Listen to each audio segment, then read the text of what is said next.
अस्सलाम वालेकुम जी। Welcome to my channel name Urdu by Adeel. मैं हूं आपका दोस्त अदील। आज की इस वीडियो में बात करते हैं हारसा नाम के बारे में।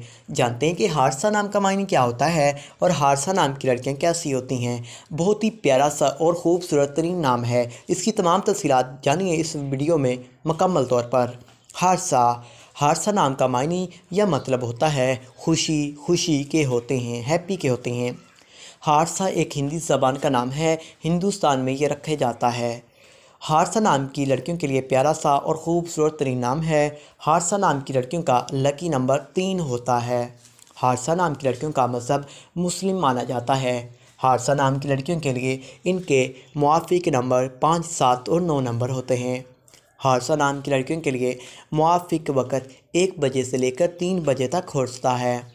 हादसा नाम की लड़कियों के मुआफ़िक दिन जुमेरात और सोमवार है। अब हम जानते हैं कि हादसा नाम की लड़कियां कैसी होती हैं।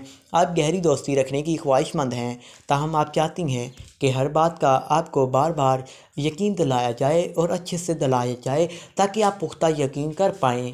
आप अच्छे नेचर की भी समझ जाती हैं जो कि दिल की काफ़ी ज़्यादा अच्छी भी होती हैं। हादसा नाम की लड़कियों के लिए इनकी मुआफ़िक दातें चंदी होती हैं। हादसा नाम की लड़कियों के लिए इनके मुआफ़िक रंग सफ़ेद, गुलाबी, हल्का सब्ज़ रंग होता है। हादसा के लिए इनके मुआफ़िक पत्थर मोती और रूबी होता है। प्लीज़ आप मेरे चैनल नेम उर्दू बाय